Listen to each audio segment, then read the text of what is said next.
Bismillahirrahmanirrahim. Assalamualaikum warahmatullahi wabarakatuh. Alhamdulillah wassalatu wassalamu ala Rasulillah amma ba'du. Alhamdulillah sahabat sekalian, kita ketemu lagi di Nunduk, Nunggu Beduk, Magnet Rezeki.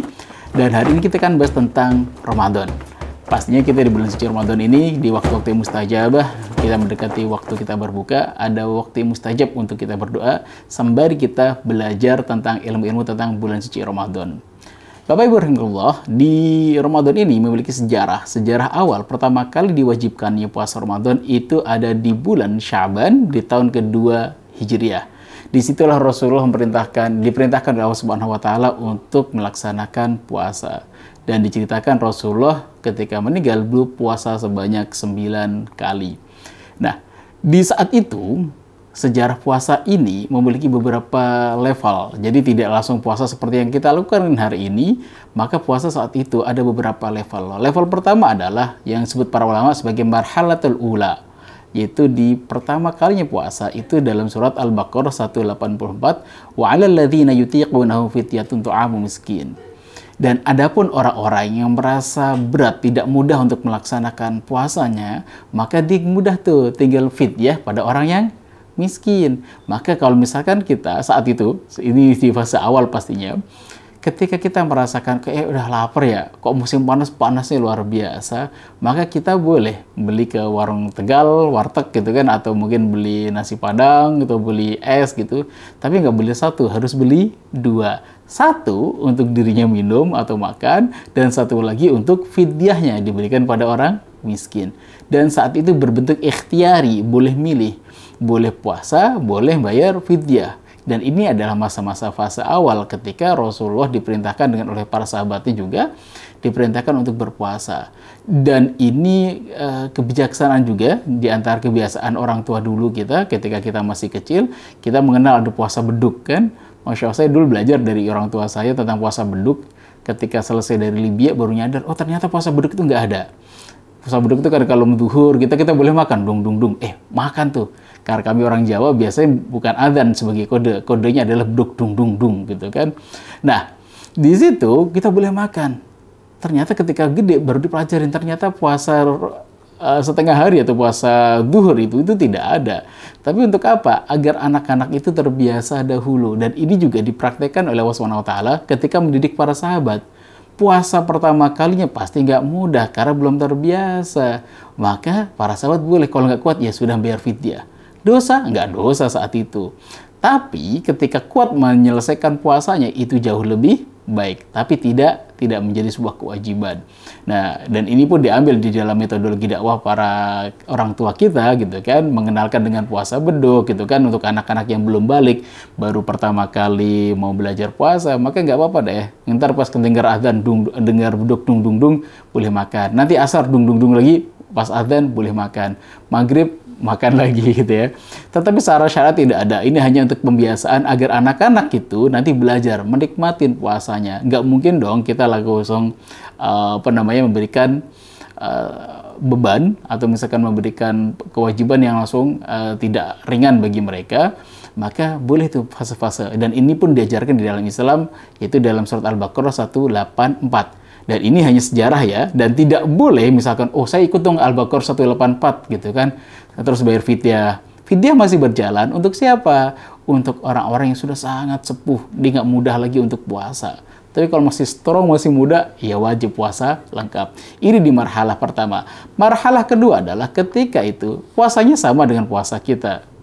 Tetapi idza aftara ahadum innama yahillu lahu al-aklu wasyarab wal jima' ila salat isya. Boleh makan dan minum, berhubungan suami istri boleh sampai kapan? Sampai waktu salat isya. Sampai salat isya lebih tepatnya. Jadi kalau salat isya dimundurin, maka itu masih boleh makan dan minum. Atau au yanamu qabla dzalik, atau tidur sebelum salat isya. Jadi berbukanya sama waktu maghrib, tetapi nanti sahur atau mulai imsaknya ada kapan? Ketika sudah sholat isya atau sudah tidur sebelum itu.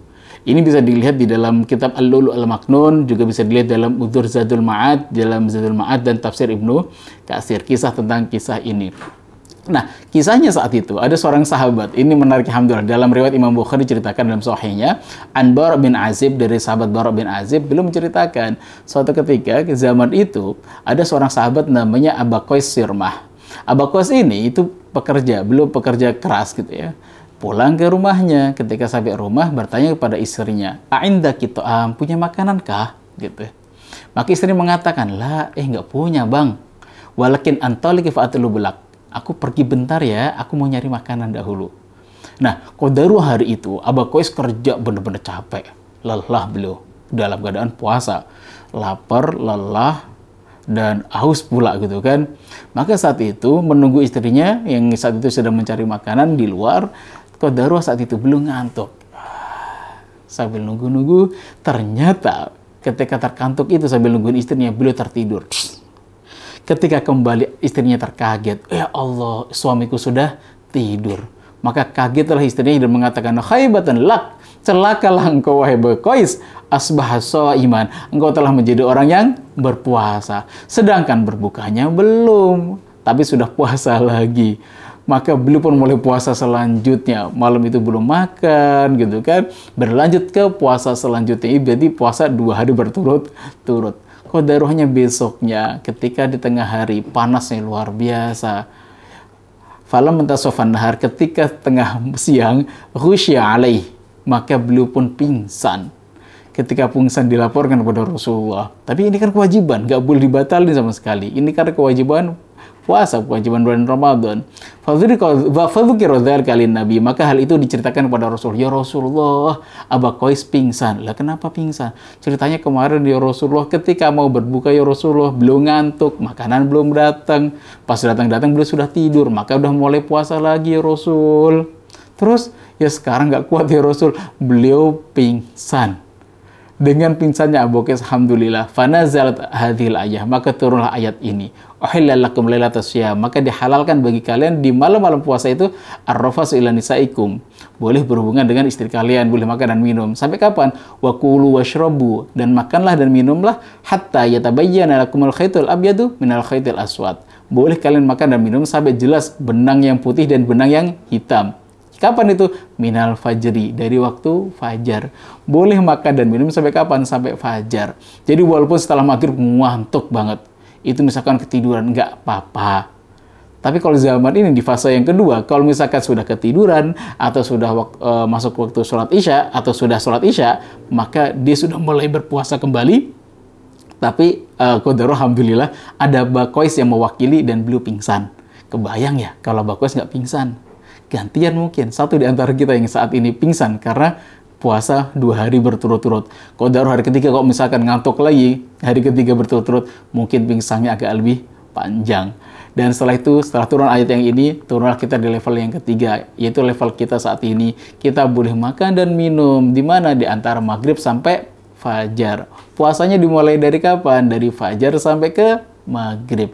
Nah, di nunduk kali ini, nunggu beduk kita, semoga ilmu ini bisa menjadi ya senyuman buat kita gitu kan, dan kita bersyukur semoga nanti di surga ketemu dengan Aba Qais dan ucapan jazakumullahu khairan Aba Qais, engkau telah pingsan sebelumnya dan mewakili kami gitu ya.